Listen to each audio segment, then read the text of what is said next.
दोस्तों, आज की दर्द भरी कहानी एक ऐसी औरत की है जो एक तूफानी रात में दर्द से चिल्ला रही थी। इस औरत को बच्चा होने वाला था, लेकिन वह अकेली दर्द से तड़प रही थी। पास ही बैठी बंदरों का एक झुंड यह सब देख रहा था।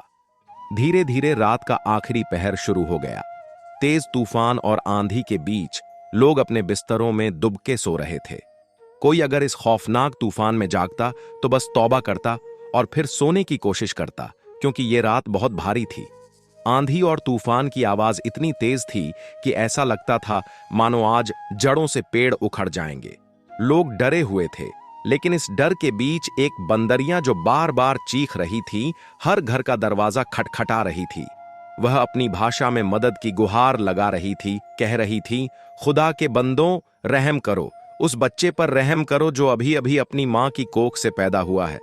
वह भूखा है, भूख से उसकी जान निकल रही है। लेकिन जब लोगों ने बंदरिया को अपने दरवाजे के पास देखा तो उसे पत्थर मारकर भगाने लगे। एक आदमी ने जोर से पत्थर फेंका जो सीधे बंदरिया के सिर पर जा लगा। उसके सिर से खून बहने लगा। लोगों के इस बर्ताव को देख वह बंदरिया भागकर छतों के सहारे उस घर तक पहुंची जहां से बच्चे के रोने की आवाज आ रही थी। लेकिन अब आवाज बहुत धीमी हो चुकी थी। बंदरिया बच्चे के पास जाकर बैठ गई। वह उसे चाटने लगी, शांत करने की कोशिश करने लगी, लेकिन बच्चा लगातार रो रहा था। रोते रोते बच्चा बेहोश होने लगा। वह बंदरिया कभी बच्चे को देखती, कभी बिस्तर पर पड़ी उस औरत को जो बेजान सी लग रही थी। उसकी हालत देखकर साफ पता चल रहा था कि वह इस दुनिया से जा चुकी है। लंबे समय से सहते सहते उसने दम तोड़ दिया था। उस मुश्किल वक्त में उस औरत के पास सिर्फ वह बंदरिया थी। बंदरिया की आंखों में भी आंसू थे। उसने बच्चे को वहीं छोड़ा और औरत के पास जाकर उसके बालों में हाथ फेरने लगी। लेकिन जब वह औरत बिल्कुल भी नहीं हिली और उसकी आंखें स्थिर हो गईं, तो बंदरिया ने चादर उठाकर उसके शरीर पर डाल दी। बच्चा अब भी रो रहा था। तभी उस बंदरिया ने एक ऐसा काम कर दिया जो प्रकृति के नियमों के बिल्कुल खिलाफ था। बच्चे को भूख से तड़पता देख उसने उसे अपनी गोद में लिया और उसे अपना दूध पिलाने लगी। बच्चा जैसे जैसे दूध पी रहा था वैसे वैसे शांत होता जा रहा था। बाहर बारिश शुरू हो चुकी थी और बंदरिया ने बच्चे को एक कपड़े में लपेटकर अपने सीने से लगा लिया। अगली सुबह जब लोग अपने घरों से बाहर निकले तो रात के तूफान की तबाही देखकर दंग रह गए। गिरे हुए पेड़ों को हटाकर रास्ते साफ किए जा रहे थे। कुछ लोगों को जब बंदरिया के शोर मचाने की आवाज आई तो उन्होंने उस बंदरिया को गालियां देना शुरू कर दिया। गाली देकर बोले, ये बंदरिया उस मदारी सादिक बाबू की है। सादिक बाबू खुद तो अल्लाह को प्यारा हो गया, मगर अपनी ये बंदरिया हमारे सिर पर छोड़ गया है, जो आधी रात को शोर मचाकर हमारी नींद हराम कर देती है। चलो भाई, सादिक बाबू की बीवी से बात करते हैं कि वह इस बंदरिया को या तो जंगल में छोड़ आए या इसे बांध कर रखे, ताकि ये रात में हमें परेशान न करे। इसके बाद सारे लोग सादिक बाबू के घर के बाहर पहुंच गए। लगातार दरवाजा खटखटाया गया, मगर दरवाजा नहीं खुला। लोगों को शक हुआ कि कहीं घर के अंदर कोई अनहोनी तो नहीं हो गई। जब उन्होंने दरवाजा तोड़कर अंदर कदम रखा तो देखा कि सादिक बाबू की बीवी मरी हुई हालत में पड़ी थी और एक नवजात बच्चा जमीन पर पड़ा हुआ था। पास ही बंदरिया उस बच्चे को अपने सीने से लगाकर सो रही थी। जैसे ही बंदरिया ने लोगों को अपने घर में दाखिल होते देखा, वह तुरंत उठकर शोर मचाने लगी और लोगों पर हमला करने लगी। एक आदमी ने उसे पकड़कर जोर से दीवार पर मारा और कहा, अरे, ये बंदरिया तो पागल हो गई है, इंसानों पर हमला करती है। देखो, इसने बच्चे को कोई नुकसान तो नहीं पहुंचाया। लोगों ने बच्चे को उठाया और फौरन गांव की औरतों को बुलाया। सादिक बाबू की बीवी की मौत हो चुकी थी। गांव वालों ने मिलकर उसे दफना दिया, मगर अब सवाल यह था कि इस बच्चे की परवरिश कौन करेगा। वह बंदरिया बच्चे को देखकर लगातार उसे अपने पास रखने की कोशिश कर रही थी, जबकि गांव की औरतें उसे बच्चे से दूर कर रही थीं। बंदरिया ने गुस्से में औरतों के हाथों पर खरोंचें मार दी। असल में यह बंदरिया उन औरतों की सच्चाई जानती थी। जो कुछ उन्होंने सादिक बाबू की मौत के बाद उनकी बीवी के साथ किया था, वह बंदरिया नहीं भूली थी। सादिक बाबू सीधा साधा इंसान था। उसने कभी किसी के साथ बुरा नहीं किया, जो भी रोटी दाल कमाता वह खुद खाता और अपनी बीवी को भी खिलाता। जिस तरह सादिक मदारी था, उसी तरह उसकी बीवी हमीदा भी नेक और सादगी पसंद औरत थी। उसने कभी किसी चीज की जिद नहीं की। दोनों सब्र और शुक्र के साथ जिंदगी गुजार रहे थे। सादिक के पास एक बंदर था जिसके करतब दिखाकर वह रोजी कमाता था। वक्त गुजरता गया। एक दिन हमीदा ने मजाक में कहा, तुम तो शादीशुदा हो, अब अपने बंदर की भी शादी करवा दो। देखो, ये बेचारा दूसरों की शादियों में नाचता रहता है, इसकी अपनी भी तो एक बीवी होनी चाहिए। सादिक का बंदर समझदार था, वह उनकी बातें समझता था। शादी का नाम सुनकर वह खुशी से उछलने कूदने लगा और दूल्हे की तरह फूलों की लड़ी अपने सिर पर रखकर चलने लगा। अगले दिन मजाक मजाक में ही सही, सादिक अपने बंदर को लेकर जंगल की ओर चला गया। वहां पेड़ों पर कई बंदर और बंदरियां थीं। सादिक ने हंसते हुए कहा, लो भाई, तुम्हारे सामने तुम्हारे खानदान की लड़कियां मौजूद हैं, बताओ किससे शादी करोगे। बंदर ने इंसानों की तरह शर्माते हुए अपने हाथों से चेहरा ढक लिया। फिर वह खुद पेड़ पर चढ़कर बंदरियों का मुआयना करने लगा। आखिरकार उसने एक बंदरिया को चुना और उसे अपनी गोद में उठाकर बेलों से झूलता हुआ नीचे उतर आया। वह बंदरियां शोर मचा रही थी, खुद को बंदर से छुड़ाने की कोशिश कर रही थी, मगर वह बंदर न जाने अपनी भाषा में क्या बोला कि बंदरियां एकदम चुप हो गई। फिर बंदर ने सादिक की टांग खींचते हुए इशारे में कहा, बस सादिक बाबू, मैंने अपनी दुल्हन पसंद कर ली है। हमीदा ने अपने हाथों से बंदरियां के लिए दुल्हन का जोड़ा सिलाई किया था। वह सिलाई कढ़ाई बड़े अच्छे से कर लेती थी। फिर उस बंदरिया को दुल्हन और बंदर को दूल्हा बनाकर जब गांव में लाया गया तो सादिक बाबू ढपली बजा रहे थे। गांव के लोग यह नजारा देखकर खुशी से हंसने लगे और बंदर की शादी में सबने हिस्सा भी लिया। यही सादगी भरी जिंदगी थी सादिक बाबू की। वह बंदर और बंदरियां उसी घर में एक पेड़ पर झूला झूलते रहते थे और सादिक के साथ करतब दिखाने भी जाया करते थे। मगर एक दिन किस्मत ने ऐसा पलटा मारा कि सब कुछ तबाह हो गया। एक दिन गांव के चौधरी की शादी थी। बड़े पैमाने पर लोग आने वाले थे, इसीलिए सादिक भी खुश था। उसने बंदर को अपने साथ लिया और शादी में जाने के लिए निकल पड़ा। वह जानता था कि अगर वह बाहर करतब दिखाएगा तो लोग उसे बहुत पैसे देंगे। शादी पर पहुंचकर जहां लोग गुजर रहे थे, सादिक ने बंदर को करतब दिखाने का हुक्म दिया। बंदर भी उसका हुक्म मानकर करतब दिखाने लगा। तभी चौधरी साहब ने उसे देख लिया। गुस्से में तमतमाते हुए चौधरी सादिक की तरफ आया और अपने भारी पैर से सादिक बाबू के सीने पर जोर से मारा। सादिक जमीन पर गिर पड़ा। उसे ऐसी सख्ती की उम्मीद नहीं थी। जब बंदर ने अपने मालिक के साथ यह सब होते देखा तो उससे बर्दाश्त नहीं हुआ। अगले ही पल वह चिल्लाते हुए उछलकर चौधरी साहब के कंधे पर जा बैठा। चौधरी की वह पगड़ी, जिसे आज तक कोई हिला भी नहीं पाया था और जिसकी इज्जत से गांव के लोग खौफ खाते थे, बंदर ने गुस्से में उतार कर जमीन पर दे मारी। फिर उसने अपने लंबे नाखूनों से चौधरी के सिर पर हमला करना शुरू कर दिया। चौधरी के सिर से खून की धारें बहने लगीं। गुस्से में चौधरी चिल्लाने लगा और बंदर को नीचे फेंक दिया। चौधरी के रिश्तेदार और करीबी वहां मौजूद थे, वरना चौधरी का दिल तो यही कर रहा था कि उसी वक्त उस बंदर और उसके मालिक को गोली से उड़ा दे। वहां पर अच्छा खासा हंगामा खड़ा हो गया। सादिक बाबू माफी मांगते हुए अपने बंदर को लेकर वहां से भागा, मगर चौधरी ने अपने खास आदमियों को उसके पीछे भेज दिया और कहा, इन दोनों को छोड़ना मत, कचला डालो। जैसे ही सादिक एक वीरान इलाके में पहुंचा, पीछे से तेज रफ्तार से आती गाड़ी ने सादिक और उसके बंदर को टक्कर मार दी। जैसे ही सादिक गिरा, उसके गिरने से बंदर दूर खेतों में जा गिरा। 2 बार इन जालिमों ने सादिक के अस्तित्व पर गाड़ी चढ़ाई थी। वहां बंदर चिल्लाता रहा, अपने मालिक के हथियारों को अपनी आंखों से देख चुका था। इस बंदर ने गुस्से से खेतों में पड़ी लकड़ी उठाई और पूरी ताकत से गाड़ी की खिड़की के पास जाकर फेंकी। वह लकड़ी गाड़ी के स्टीयरिंग में फंस गई थी, जिसकी वजह से गाड़ी सामने के पेड़ से टकरा गई। अचानक गाड़ी में आग लग गई और वह बंदर भी उसी आग की लपेट में आकर मर चुका था। पूरे गांव में उस वक्त कोहराम मच चुका था। जहां एक तरफ हमीदा खुश थी कि आज ज्यादा पैसे आएंगे, वह मां बनने वाली थी और सोच रही थी कि इन पैसों से कपड़े लेकर अपने बच्चों के लिए सिलाई करेगी। उसकी यह बात सुनकर बंदरियां भी इशारे से कहने लगी कि मेरे बच्चों के लिए भी कपड़े सिलाई करना, क्योंकि वह भी बंदरियां थी। दोनों बिल्कुल सहेलियों की तरह आपस में अपनी अपनी भाषा में बात कर रही थीं। जब सादिक और बंदर के मरने की खबर उन दोनों तक पहुंची तो दोनों पर गहरा सदमा गुजरा।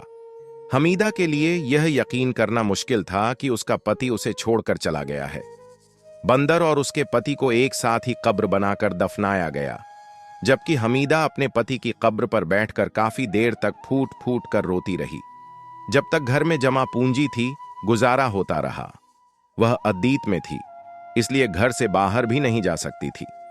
गांव वालों ने जब तक हमीदा अदीत में रही उसके खाने पीने का इंतजाम किया, मगर उसके बाद कहने लगे कि अब अपना कमाओ और अपना खाओ। एक बच्चे की जिम्मेदारी भी उस पर आने वाली थी, इसलिए उसने गांव की औरतों से कहकर कपड़े सिलाई करना शुरू कर दिया।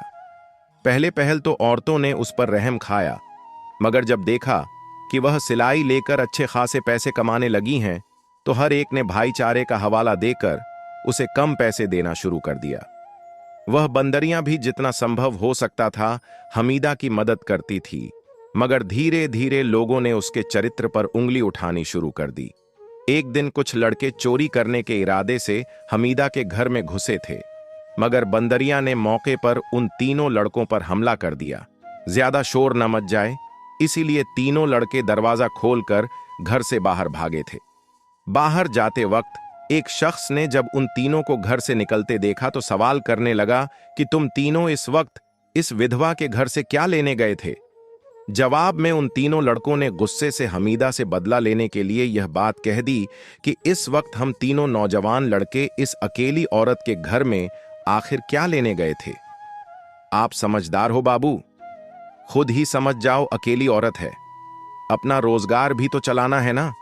यह कहकर वह तीनों चोरी न करने देने की सजा में हमीदा के चरित्र को सरासर ऊंचा उठा चुके थे। अगले दिन हर तरफ यह खबर फैल चुकी थी। हर कोई हमीदा के चरित्र पर उंगली उठाने लगा था। औरतों ने तो उससे कपड़े सिलवाना भी बंद कर दिया था। हमीदा का 7वां महीना चल रहा था, उसके खर्चे बढ़ रहे थे। वह पहले ही दुखी थी, रोती रहती थी। उसके पास तो इतने पैसे भी नहीं थे कि डॉक्टर के पास जाकर एक बार अपना चेकअप करवा सके। घर में खाने के लाले पड़ने लगे। वह बंदरियां हर तरह से कोशिश कर रही थी कि कहीं से कुछ खाने को मिल जाए और वह हमीदा को खिला दे, मगर वह हमेशा ही नामुमकिन रहा। और फिर एक रात बच्चे को जनरल देते हुए हमीदा इस दुनिया से ही चली गई। गांव में एक ऐसी औरत थी जिसकी कोई औलाद नहीं थी। उसका शौहर उसे अक्सर औलाद न होने के ताने देता रहता था। सिर्फ और सिर्फ अपने शौहर का दिल खुश करने के लिए उसने इस बच्चे को गोद लेने का फैसला कर लिया। कुछ लोगों ने उस बंदरिया को जबरदस्ती एक बोरी में बंद किया और जाकर जनरल में छोड़ आए। उन्हें लगता था कि शायद ऐसा करने से वह बंदरिया वापस उस गांव में नहीं आ पाएगी, और वह बच्चा जो सादिक और हमीदा का था, उसे वह औरत अपने साथ अपने घर ले गई। उस औरत की उम्र 23 साल थी और बच्चा सिर्फ 2 दिन का था। जब उसके शौहर ने उस बच्चे को देखा तो वह भी खुश हो गया। कहने लगा कि इस बच्चे को वह माँ बाप बनकर पाल लेंगे। इस लड़की को बच्चे पालने का कोई अनुभव नहीं था और न ही आज तक उसे बच्चों से कोई खास लगाव था। शुरू शुरू में तो जब वह बच्चा रोता तो उसे उठाकर बैठी रहती, उसे चुप कराती। रातें उसकी जाग कर गुजरने लगीं। बच्चे को नहलाना, उसका डायपर बदलना, यह सब उसके लिए आसान काम नहीं था। धीरे धीरे उस लड़की का दिल बच्चे से भरने लगा।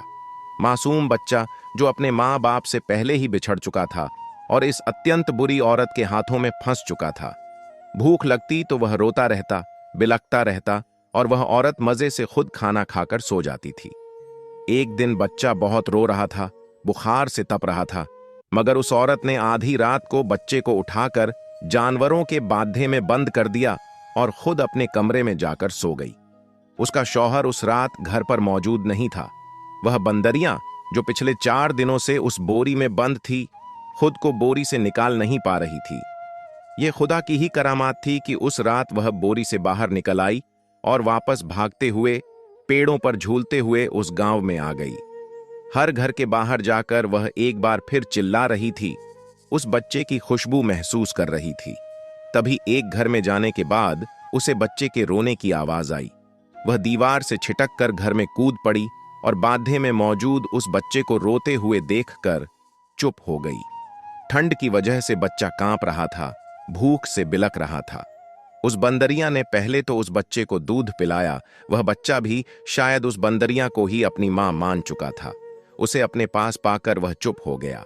बंदरिया ने उस बच्चे को देखा, फिर उसे चाटने लगी। उसके बाद जब बच्चा दूध पीकर सो गया तो बंदरिया ने आंगन में तार पर लटकी चादर को उतारा और उतार कर उसी बाध्ये में ले आई। उस बच्चे को चादर में लपेटने के बाद उसने चादर को अपने चारों ओर लपेटना शुरू कर दिया। ऐसे छोटे मोटे काम तो सादिक बाबू ने उसे सिखा रखे थे। इंसानों के साथ रहते हुए वह इंसानों जैसा काम करना भी सीख चुकी थी। बंदरिया ने उस बच्चे को अपने साथ बांधा, दोनों हाथों से पकड़ा और बड़ी मेहनत से उस बच्चे को उस घर से बाहर ले आई। यह इलाका खतरे से खाली नहीं था। बंदरिया के साथ जो भी बच्चा देखता, दोनों पर हमला कर देता। रातों रात वह बंदरिया बच्चे को लेकर जंगल की तरफ चल पड़ी। जंगल के बीचों बीच एक पुरानी झोपड़ी बनी हुई थी जिसमें एक बुजुर्ग शख्स रहता था। बंदरिया ने उस झोपड़ी को खाली समझकर बच्चे को लेकर उसके अंदर चली गई। उस समय वह झोपड़ी सचमुच खाली थी। बच्चे को बिस्तर पर लिटाने के बाद बंदरिया भी उसके पास ही बैठ गई। वह बिल्कुल किसी वफादार जानवर की तरह बच्चे को देख रही थी ताकि कोई जानवर या कीड़ा मकोड़ा उसके करीब न आ जाए। लगातार बच्चे को उठाकर सफर करने की वजह से वह बंदरिया भी थक चुकी थी। बच्चे के साथ लिपटकर वह भी सो गई। कुछ देर बाद जंगल से अलग अलग जड़ी बूटियां लेकर एक बूढ़ा आदमी अपनी झोपड़ी में वापस आया, लेकिन अपने बिस्तर पर एक इंसानी बच्चा और बंदरिया को देखकर वह थोड़ा घबरा गया। उसने बंदरिया को बच्चे से दूर करने के लिए अपनी लाठी उठाई, लेकिन उससे पहले ही बंदरिया जाग गई और बच्चे को अपने से चिपका लिया। वह जोर से शोर मचाने लगी, मानो उस आदमी को चेतावनी दे रही हो कि मेरे पास आने की कोशिश मत करना। उस आदमी ने समझ लिया कि यह बंदरिया इस बच्चे को जरूर जानती है और उसे बच्चे के पास आने भी नहीं देगी। उसने खाने के लिए कुछ फल जमीन पर रख दिए। भूखी बंदरिया तुरंत उन फलों की तरफ लपकी। तभी उस आदमी ने बच्चे को उठाकर देखा। बच्चा काफी भूखा लग रहा था और बुखार से उसका शरीर तप रहा था। ठंड भी उसके लिए काफी थी। उस आदमी ने बच्चे को पहले गर्म लहाफ में लपेटा और फिर अपनी बकरी का दूध निकालकर रुई में भिगोकर उसके होंठों पर टपकाने लगा। बंदरिया पास बैठकर यह सब देख रही थी। वह आदमी बंदरिया से नाराज होकर कहने लगा, पता नहीं किसका बच्चा चुरा कर ले आई हो, मैं इसे इसके माँ बाप के हवाले करूंगा, इसे सुबह गांव लेकर जाऊंगा। लेकिन बंदरिया चिल्लाने लगी। उसने उस आदमी के हाथ पर अपना हाथ रखा और सिर हिलाकर उसे मना करने लगी। अपनी भाषा में वह समझाने लगी कि अगर वह इस बच्चे को गांव ले जाएगा तो लोग उसे मार देंगे। आदमी समझ गया कि यह बंदरिया बहुत समझदार है। इसके बाद बच्चा और बंदरिया उस आदमी के पास ही झोपड़ी में रहने लगे। धीरे धीरे वक्त गुजरता गया। बच्चा बड़ा होने लगा और उसे पास के गांव के स्कूल में पढ़ने के लिए भेज दिया गया। लेकिन बंदरिया हमेशा उसके साथ रहती थी। वह बूढ़ा आदमी तब तक जीवित रहा जब तक बच्चा 10 साल का नहीं हो गया। बूढ़े के गुजरने के बाद बच्चे ने जड़ी बूटियां और दवाइयां बनाना सीख लिया था, जो बूढ़ा किया करता था। बिना पढ़े लिखे भी वह बच्चा छोटा हकीम के नाम से पहचाना जाने लगा। लोग उसे बूढ़े का बेटा समझते थे। वक्त तेजी से गुजरने लगा। बंदरिया हर मुश्किल वक्त में आमिर बच्चे का नाम के साथ रही। वह बंदरिया आमिर को उसके पुराने घर वापस ले आई। गांव का माहौल भी काफी बदल चुका था। आमिर वहीं रहकर पढ़ाई और छोटे मोटे काम करके अपना गुजारा कर रहा था। एक दिन गांव में एक आदमी को गहरे घाव के कारण नासूर हो गया। आमिर उसकी दवा बनाने के लिए जंगल गया। जैसे ही वह जंगल में पहुंचा, उसने एक ओर से किसी लड़की की चीखने की आवाज सुनी जो लगातार बचाओ बचाओ चिल्ला रही थी। आमिर जब आवाज का पीछा करते हुए एक नदी के पास पहुंचा तो वहां एक लड़की चीख रही थी। शायद वह नदी में नहाने के दौरान फिसल गई थी और पानी गहरा होने के कारण बहने लगी थी। आमिर ने बिना देर लगाए नदी में कूदकर उस लड़की को बचा लिया और बाहर निकाल लिया। तब तक गांव का चौधरी भी वहां पहुंच चुका था। यह लड़की चौधरी नवाज की इकलौती बेटी थी। जिसे वह अपनी जान भी दे सकता था। दरअसल ये वही चौधरी नवाज था जिसने कई साल पहले अपनी आन और घमंड में आमिर के पिता और उसकी बंदरियां को मार डाला था। चौधरी नवाज की बेटी जब आमिर को देखती है तो वह उसकी खूबसूरती से बहुत प्रभावित होती है और दिल ही दिल में उस पर फिदा हो जाती है। घर लौटकर भी वह बार बार आमिर को सोचकर दिल में धड़कन महसूस करती है। चौधरी नवाज के बाकी बेटे शादीशुदा थे और पोते पोतियां भी थे, लेकिन उसकी छोटी बेटी नूर जब पैदा हुई थी तो उसके बड़े बेटे की शादी हो चुकी थी। इस वजह से गांव वाले चौधरी साहब का मजाक उड़ाते थे। कुछ दिनों बाद जब चौधरी नवाज की बेटी ने अपने पिता से कहा कि वह आमिर से शादी करना चाहती है तो चौधरी ने पहले इनकार किया, लेकिन फिर अपनी बेटी की खुशी के लिए आमिर को अपनी हवेली में बुला लिया। जब आमिर को यह पता चला कि चौधरी उसे अपना दामाद बनाना चाहता है तो उसकी खुशी का कोई ठिकाना नहीं रहा। जाहिर सी बात थी, अगर वह चौधरी की बेटी से शादी करता तो न सिर्फ चौधरी का दामाद बनता बल्कि एक अच्छा स्थान और बेहतरीन जिंदगी भी उसकी तकदीर बन जाती। चौधरी नवाज ने आमिर को पहले अपने पैरों पर खड़ा किया, फिर उसकी मेहनत देखकर उसे अपने एक कारखाने की जिम्मेदारी दे दी ताकि कोई यह न कह सके कि चौधरी ने एक गरीब लड़के को अपनी बेटी दे दी। जब आमिर ने बंदरिया को अपनी शादी के बारे में बताया तो वह लगातार शोर मचाने लगी। कभी उसके बाल खींचती, कभी चिल्लाकर उसे इशारा करती, कभी समझाने की कोशिश करती। आमिर पहले तो समझ नहीं पाया, फिर एक दिन बंदरिया उसे उसके पिता की कब्र पर ले गई और फिर इशारों में यह समझाने लगी कि तुम्हारी जिंदगी में आज तक जो भी बर्बादी हुई है वह चौधरी नवाज की वजह से हुई है। चौधरी नवाज ही वह था जिसने तुम्हारे पिता को मारा। अगर तुम्हारा पिता जिंदा होता तो तुम्हारी जिंदगी ऐसी न होती, तुम अनाथ पैदा न होते, तुम्हारी मां का साया तुमसे न छूटता। बंदरिया की बातों को सुनकर आमिर फूट फूट कर रोने लगा और उसके दिल में बदले की आग जलने लगी।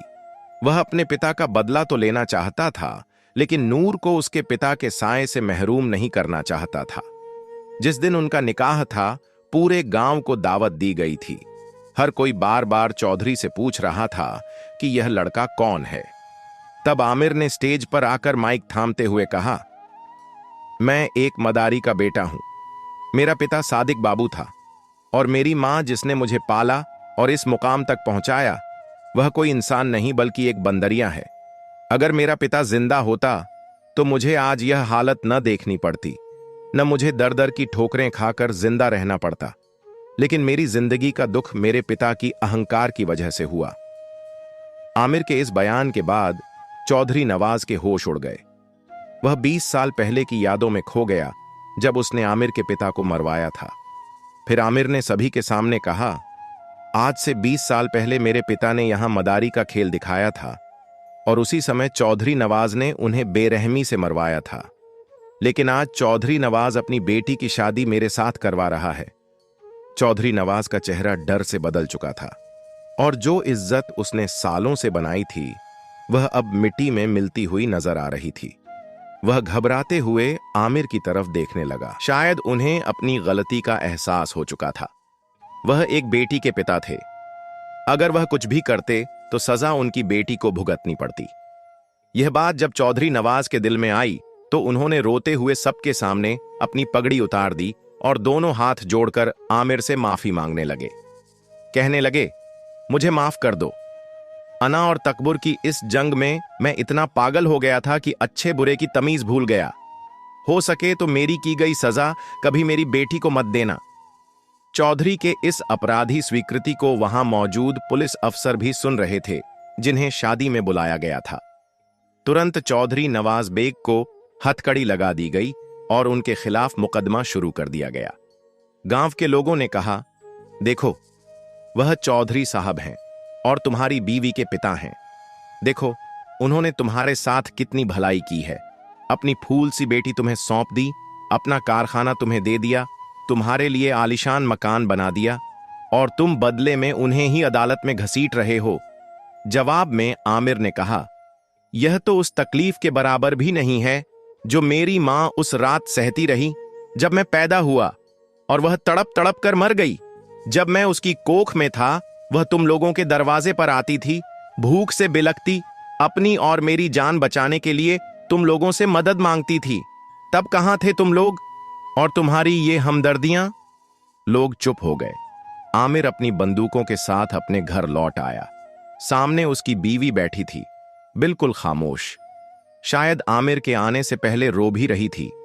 आमिर ने एक नजर अपनी बीवी को देखा और कहा, अगर तुम्हें मेरे फैसले से आपत्ति है या तुम्हें लगता है कि मैं गलत कर रहा हूं तो तुम मुझे छोड़कर जा सकती हो। मगर वह आमिर का हाथ पकड़कर कहने लगी, नहीं, आपने मेरे पिता की वजह से बहुत सी मुश्किलें झेली हैं। अगर मेरे पिता वह सब कुछ न करते तो आपकी मां और पिता को तकलीफ न सहनी पड़ती और आपका दिल दुखी न होता।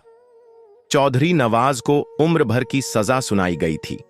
अपने जीवन के आखिरी दिनों में चौधरी नवाज ने जेल में नमाज पढ़ते हुए और कुरान पढ़ते हुए समय बिताना शुरू कर दिया। एक रात आमिर को यह सपना आया कि उसके पिता चौधरी नवाज बेग माफ कर चुके हैं और वह जेल से रिहा हो रहे हैं। आमिर ने अगले ही दिन अपने वकील से बात की और अदालत में जाकर माफीनामा पर साइन कर दी।